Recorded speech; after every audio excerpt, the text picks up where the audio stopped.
Hello there, welcome to Straight Talk Sacred Pathway. My name's Stuart Wellborn, I'm a British working class author and former therapist, and I'm joined by my regular guest, Wa-Na-Nee-Che from Turtle Island, more commonly known as America. What time is it there for you? 2 o'clock. 2 o'clock in the afternoon, and it's 8 p.m. here, so good afternoon then, Wa-Na-Nee-Che. Good afternoon. Okay, I thought we'd start and pick up where we were talking last week at the end about you were talking about how you could recirculate their energies. Yeah. Well, the easiest way, basically, again, is to first of all find out what hand pushes and what hand pulls. And what you can simply do is that in order to do the energy thing at first, it takes two people. Okay. So what you do is you put one hand on the forehead, right outside the forehead. Don't touch the forehead, and see if you can feel something. And then you put your other hand and see if there's a different feeling. Like one will push and the other hand will pull. So then what you do is you want to basically, again, utilize the life force energy. And for a long time, I kind of argued with people about their mind, body, spirit organizations because I said the spirit's supposed to be on top. Mm-hmm. But then again, the life force energy is in the base of your spine. So then it made sense when they used to always say mind, body, spirit. But what they have to do is they have to learn how to raise their life force energy up and above their head because what they're dealing with is a life force energy. And I think sometimes we may insult the energies by calling them spirits because spirits are those that have passed on but haven't gone to the source of the power. So we need to basically look at how we use our vocabulary and start calling them energies, not spirits. So when you find out what hand pulls, what hand pushes, you put the, the, uh, the hand that pushes, you put it at the base of your neck. And then you put your other hand, the palm, on the forehead. So what you're doing then is you're calling in the energy to go down into where the life force energy is. And what you're doing is you're pushing it so that it'll come to where your hand is on your forehead. So what you're causing basically is the energy to start circulating into your body. Now you can experiment by before you do it to somebody, have them take their hands and then kind of separate until they can't feel anything. Once the exercise is done, when they do their hand thing, it'll increase. When I used to do it in my workshops, the temperature in the room rose almost 10 degrees because now there was energy outside the body. So this is how you can basically can circulate it, but it's also good for like backaches. When you have a backache, you have to understand that your energy isn't flowing; it's caught. And a lot of times when you're doing an exercise, you'll feel a lump in your throat, and all you clear it. And when it does, it clears their energy, and their energy continues to circulate. But it'll also get rid of headaches as well when you do it that way, because now your energy is being focused into the brain, where the brain says, this is where I have to go to heal it. So that's what the life force energy is used for, and why it goes on top is to send the signals to the brain on where you need to be healed. You said that the life force energy is at the base of the spine.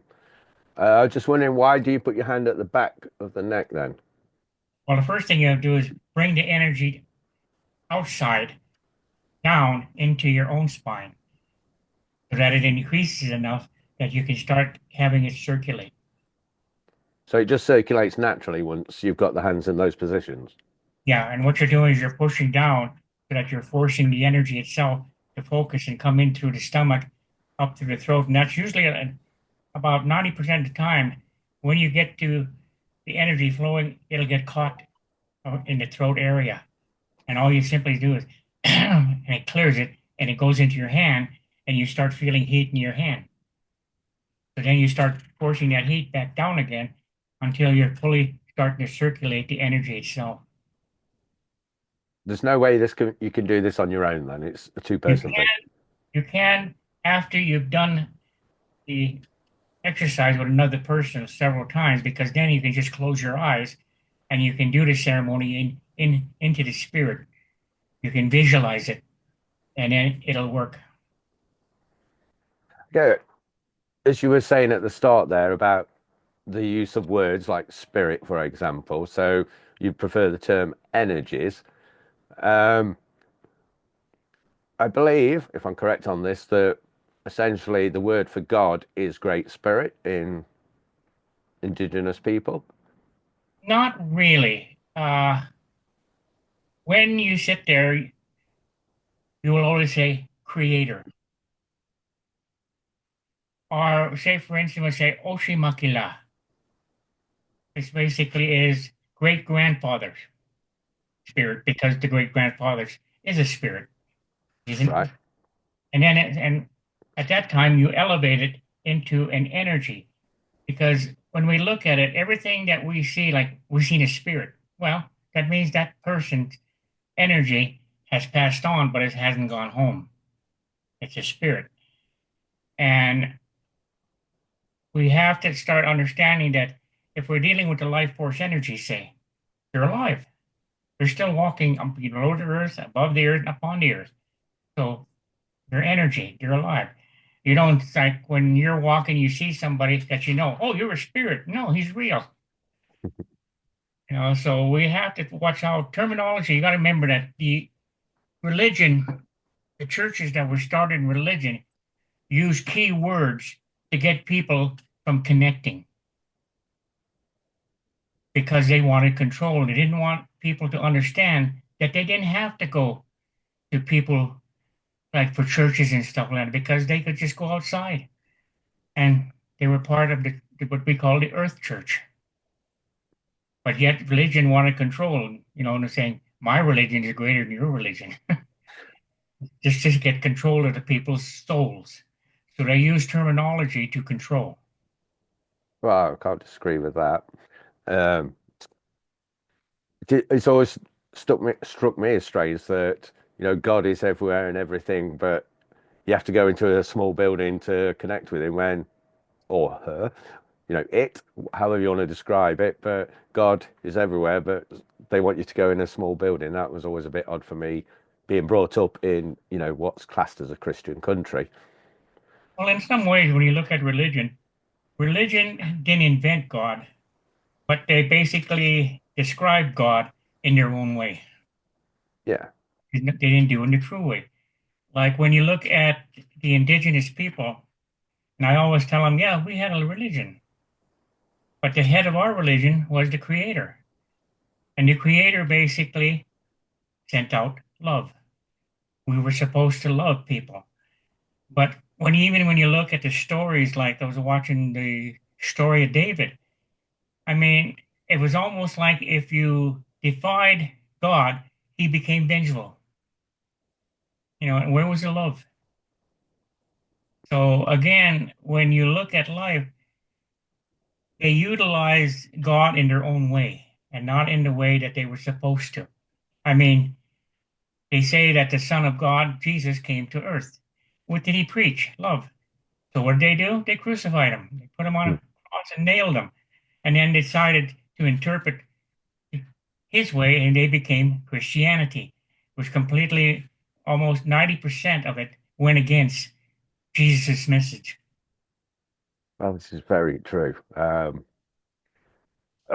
The book I mentioned in our last two episodes, the Power versus Force, Professor David Hawkins, he talks about how the consciousness levels of religions have dropped since their founders, and Christianity's dropped quite a lot. Islam's dropped a lot because of the extremism. Two religions that are very close to the teachings are Hinduism and Buddhism, they Mhm. said. I'm afraid your pathway wasn't mentioned in the book, so I can't comment on that, but I'm pretty sure yours is still pretty high up there. Yeah. I was going to say, so How do people become more loving? Because if you live in a modern society now, we're being bombarded with negativity all the time. We've got crazy politicians, and we see on the news all the doom, gloom, and murderers and rapists. It's hard for people to think of being loving towards other people when they're just seeing bad examples of what people can get up to.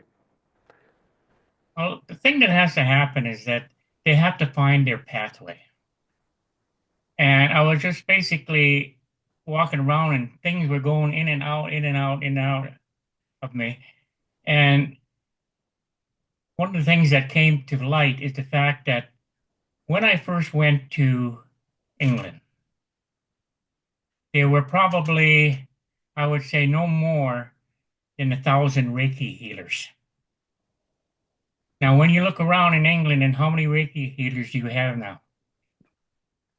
I can't Yeah, imagine tens of thousands, probably, I'd if say not more. millions, where you can go and I don't like to criticize and everything, but I like to basically tell people the truth. And the truth is basically you had one person who was given a vision. And in that vision, they showed him how to utilize the energy and how to heal people. He ended up calling it Reiki. He was the one that had the gift. And he went out and he taught 4 other people who had visions of being attached to this type of energy. So he was allowed to help them understand by giving them tools so that they could understand their power, their gift. But unfortunately, everybody wanted to be a Reiki healer. Well, not everybody in the world is not a Reiki healer. It's just like they say there's only one Cleopatra, there's only one Caesar. But the information that they can give people are tools so that they can find their way on who they are. But how many people now are shamans in England? Every place you look around in Europe, they're shamans. They're being taught to be shamans. Well, what if that's not their gift? They're wasting their whole lifetime basically studying something that they're not attached to. So when they pass on, guess what? They got to be recycled and sent back in order for them to find their true gift. And I can always sit there in workshops. I don't tell people who they are. What I do is I give them tools so that they can find out how they're connected and how to understand how they get connected. And it's all once they have the tools to find out who they are, guess what? It's free. You don't have to pay for it. You know, it's just that they have to walk their own pathway. And that's why we were sitting there. It's like I said, if you're on a boat and you're on the ocean, and all of a sudden they say, all the shamans that are being taught to be shamans come to the front of the boat. So they all come running to the front of the boat, they sink. Doesn't do any good because they're not really shamans. So everybody wants to be a shaman and then they end up sinking the boat because they don't realize who they are. So one of the things I do when I try to do workshops is to teach people how to use tools. They're simple. It's the same way with myself. I didn't go and get training from anybody. I started off by an individual showing me a ceremony on how to basically connect to myself and to connect to who I really am. And from there, I started getting visions after visions until the knowledge of who I was and who I became was there. And then now I can go out and I can basically show people how to utilize certain tools so they can find themselves. And you have to have balance, just like what they call the yin and the yang. You have to have balance. And that's what people have forgotten. They want to interpret things the way they want to interpret it, not the way the energies interpret it. So therefore, we get on our false pathways, and we never find out who we are. It's interesting because that brings up something I also mentioned at the end of the last episode about spiritual ego. Yeah. And I worked in a health center because I used to do hypnotherapy, hypnoanalysis, and other mind type things for 13 years. And you get some therapists that, like you're saying, are on their path and that's their calling. But then you'd have others that it was more of an ego thing, and there's a little bit of narcissism in there, that somehow they were superior because they had these techniques that they could do to sometimes help people, but not always. And I just wonder what your thoughts are on, one, people that have these spiritual egos, and two, for a person who's maybe has doubts about their gift, how they can differentiate between a calling and ego. Yeah. Well, see, the gift, that's just funny because as soon as you asked that question, the answer popped in. The whole idea is that we have a connection to our energy source. So rather than we sit there and healing people, we have to open up the connection that we have with the energies to call the energies in to do the healing. So when I worked on this one lady, I remember the individual I was with that was doing her vibration healing and everything. She came out and said, I can't break through. Could you come and help me? I said, no. I said, oh, she said, why not? Because that person has to ask. You can't ask for her. So she went back in and the individual said, yes. So I went in and I opened up her head. And people don't realize how easy it is to do surgery, where you can go right into the head. And you simply take a feather and you go down the middle of your head, and that's the incision. Then you take the feather and move the skin over. And then you can look into, at that particular time, I could see within her brain. And when I looked, they said, okay, now follow the light. So I followed the light, and inside the brain was a dark spot. And then they said, take your surgical knife, sit there, put it here, and then scrape it. So I scraped it, and then the energies transferred all of their information from the right brain to the left side. So what they did was, see, I called on the energy, and they showed me what to do. So then after I closed her up and she went home, I got a call from her about a week later, and she was cussing me out from one foot to the top of my head. And then I started laughing. And she said, it's not funny. Why are you laughing? I said, you're remembering. Because she could sit there and say, I'm going to go and get a loaf of bread. And she'd take one step and she'd forget. So she had a memory. But after we did that ceremony, her memory came back. And I said, nightmares come along with the other things as well. And after that, she came to almost every lodge I had because she finally realized that the things had been transferred to the other side of her brain. So now she had her memory back. Yeah, when you say surgery with a feather, you are talking metaphorically, aren't you? Or like Yeah. energies, not actually carving a head open with a But you with a feather. actually, you really actually do it, but you do it in an energy way. Yeah, yeah, that's what I mean. It's just that some people will be listening and maybe think, what? A very short feather? Here's the butcher knife. Oh, yeah. So the other thing that people have to get rid of their egos is number one, understand they aren't the healers. They're the people who basically conduct an opening so that the energy can come to them to show them what to do so the energy can go in and do the healing. So when I do things, people say, well, you heal me. I said, no, you heal yourself because you connected to the energies that heal. Yeah, I mean, I've heard it from other people in the same, kind of way, that these great healers or whatever, they don't do the healing, they just allow the person to enable the healing energies to come in. Hmm. So it's interesting to hear that from you as well there. Um,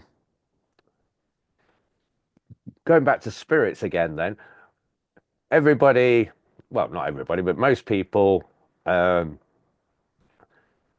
have a fear of death, you could say, wondering what's after death, shall we say.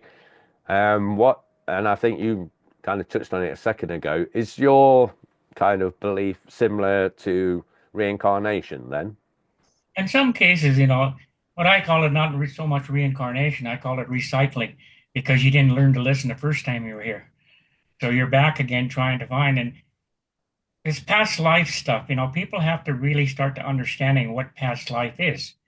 It's like I said, there's only one Cleopatra and there's only one Caesar, but all of a sudden I was Caesar. I was Hmm. Cleopatra. And the thing that they don't understand is that spirits walk the earth. And if you see spirits and you say, "Oh, I see spirit," well, doesn't that prove there's life after death? But again, when you walk, and one of the things I found out in Europe, they're very much into graveyards. Well, if the people in the graveyard haven't gone home and their spirits walking around, and you walk into a graveyard and they touch you, guess what? You get their memory. Doesn't mean it was a past life. It just means that you all of a sudden you can see everything that they did in their life. Yeah, that's interesting. So Uh, Go on. I was just thinking when was doing hypnotherapy, because as I say, I worked in a health centre for 13 years. I used to get people coming wanting me to do past life regression to find out who they were. And like you say, people are always hoping they were Cleopatra or Caesar. Now, as a therapist, I didn't offer that as a service because to me, being kind of Jungian and Freudian in psychotherapy, I'd always think, why is it that you're unhappy with your current life that you need to find something in it, in your subconscious that makes you more, famous and things like that. Although ironically, when I trained to do past life regression, nobody ever asked for it again. yeah, because number one, when you were saying what you said, is the fact that number one, they they have to discover that they have a new lease on life. And what they have to do is they have to find out they are. And I always tell people, they said, well, they were this and they were that. And I said, well, you know, if you believe that you had a past life, why are you back? Because number one, you didn't make it. Because when you come back and you recycle, don't try to be somebody that you think you used to be. Look at the tools that were given to you and then utilize the tools correctly to lead yourself to your point within the 144,000 candles that you belong to. No, that's very wise words there. There's no point coming back and making the same mistakes again, is there? And that's why I said past life is nothing because number one, if you're going to come back and you know who you were, well, you're not going to make it again. You're going to get recycled again. So you give a second or third chance to find out exactly who you are. Why do you think? Because you said spirits still roam the earth because they've not gone home. Are there reasons why they haven't gone home? And what do you call home? Well, first of all, they're greedy. They don't want to let go of what they had, so they get trapped. Other fears get trapped because they love their family, they love their people, so they want to stay here to take care of them, and then the doorway closes and they're trapped. So there's many reasons why spirits walk the earth. Something very terrible may have happened to them, like Wounded Knee. When I went to Wounded Knee, there were spirits all over because of the No, tragedy of how they were killed. So I did a ceremony there and I opened the doorway for them. And then all of a sudden, there were no more spirits there. The spirits had gone home. that's good. So what you have to do is they have to realize that they're no longer part of the living and that they have to realize that it's time for them to go home. And there's doorways now that you can do, that you can open, that you can send people home. They've been there a long time then, at Wounded Knee. Way, way back, it's when I was up in Scotland. I heard a bunch of clanging, up the road. And I just, first night I heard it, second night I heard it. So I went down and I asked Joyce and her husband, I said, I'm hearing there all kinds of noises out there. It's like people marching by. And they said that was one of the main routes that Wallace used. So then it made sense. The other part of my question was, what do you mean by home? You know, when the spirits go home. Go home basically is where the source of the power is, where your energy becomes part of the whole. That's why 144 points of energy, one of them belongs to you. Once you find your place, you belong, and you don't have to go anyplace else because you're home. That's similar to the Buddhists going for enlightenment then and Yep. returning to source. Uh, Talking of Buddhism then, Buddhists, you know, meditate. They're famous for that, and a lot of people in the West take up yoga and meditation. Do your ancestors have like a daily practice, like a meditation or anything like Well, in the old days, they had no problems. Didn't have that? it. They were connected. All they went out and they talked to. Like we believe that the Creator. When we asked the Creator a question, the Creator would say, "Look, everything that has been put on the earth, below the earth, and above the earth has a life force energy. They're there to help you because you're part of them." You know, we forget that our bodies exist with every energy that has been basically has a life force energy. And when we get down, if we can discover what energy we need to call upon, rather than taking the medicine to make us well again, uh, the energy comes in and focus on you, and then you're completely balanced again. But we've forgotten how to do that. Okay. Is there anything that people can do then to remember? Well, it's like I said, the first thing you have to do is they got to clear out their subconscious. Now, when people go into meditate, where do they go? Generally. Oh, you mean into the head? Into the head. Yeah. Uh, Close they your don't eyes. they don't go into their spirit. They go into their head. So if I'm doing, say, I'm just a person who does meditations. So I say, okay, Stuart, you're on this pathway. You're walking down the pathway, and a bear approaches you, and the bear gives you this gift. Who's giving you that gift? Oh, the The person creator. running the meditation. You're not getting it. They're giving you a psychological suggestion that they want you to see. Now, if you ever listen to my CD, there are no psychological suggestions.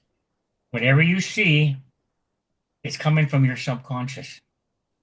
Whatever gift they give you is telling you where your problem is within your subconscious so that you can go within yourself and pull these problems to the surface, resolve them so you don't have that problem again. Well, that's mad because I've forgotten about your CD. You just reminded me. I don't know where it is.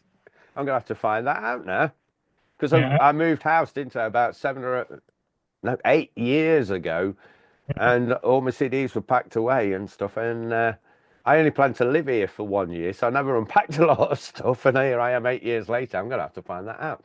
Is your CD available? Oh yeah. Well, I can easily have them made. No, I just meant for the listeners. Is your CD available to buy at the Yeah, it's moment? available. Yeah. And what And I can do is basically, like I said, if they start ordering them, I can order my because in England themselves, I have a production company that I go to, and I can buy them there. And then what they can do is actually get a hold of you, or they can get a hold of Linda, and then if they get enough of them, then if I come back to England, I can run workshops because it's very hard at first to run a workshop if you don't know what you're doing. When I did a workshop up in Edinburgh, and I did the CD, and this one guy said I didn't get anything. The CD didn't work on me. He said I didn't get no bears, I didn't get no elk, I didn't get no thunderbirds, nothing. I said looked at him and something just flashed in front of me, and I said, "You're a vegetarian." He said, "How'd you know I'm a vegetarian?" I said, "Because none of the animals came to you." what came to you? So I can't remember what he said. Was it like a cabbage or a carrot? And then I explained to him what it meant.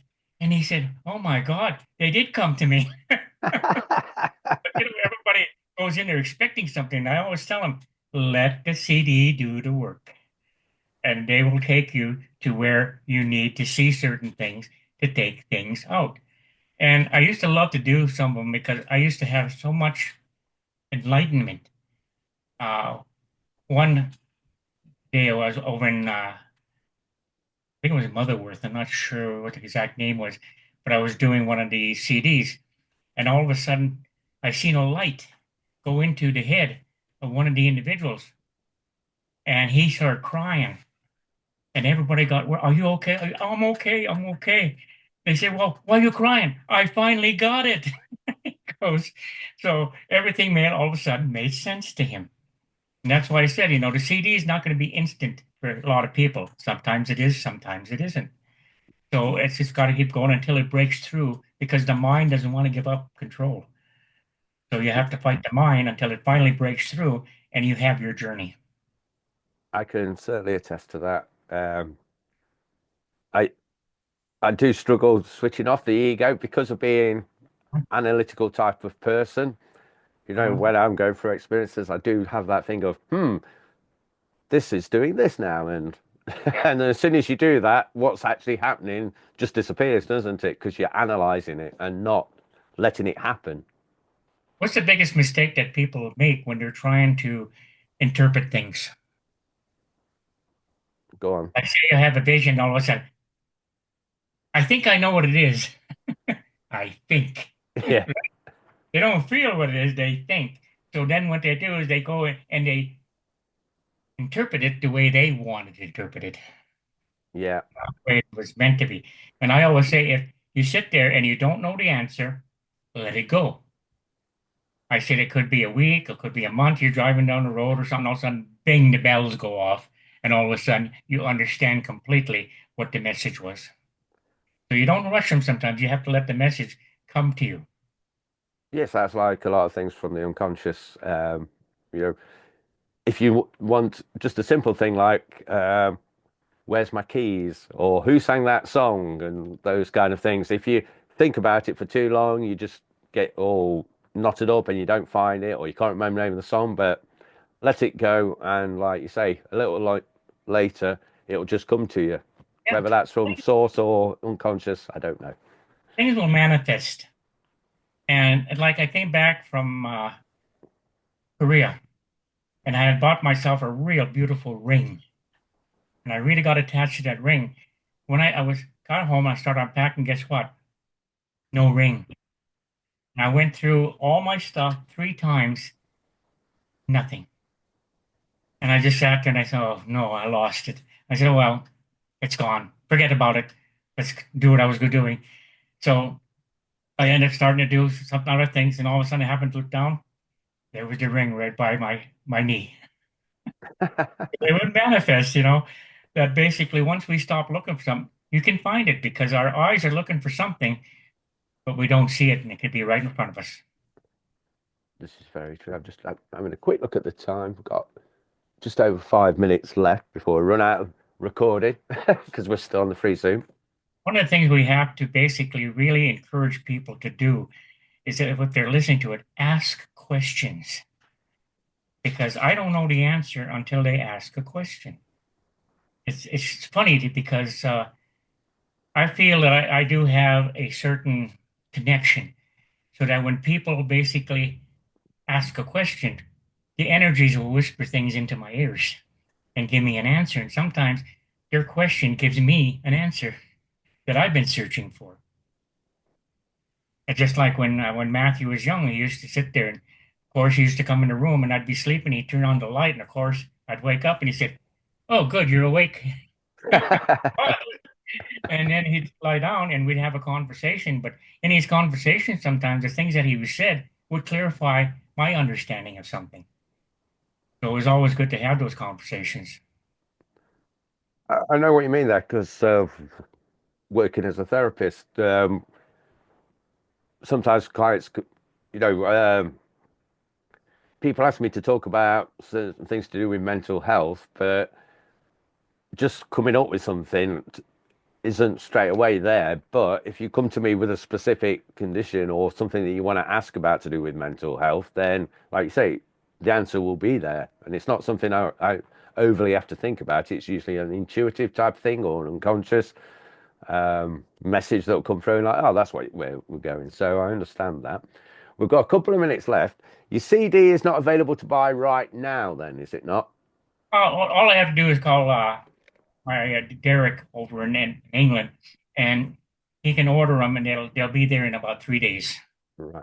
Because at this stage, we're at the early days of this podcast, so there's not going to be many listeners, but they may be listening to this in 6 months' time and think, oh, where can I get a CD? So if you are a listener and you wanted one of these CDs there in the future, that is, the best thing to do is follow Wa-Na-Nee-Che's Facebook page, which is Finding Your Pathway with Wa-Na-Nee-Che, and then ask him questions on there so that he can answer them.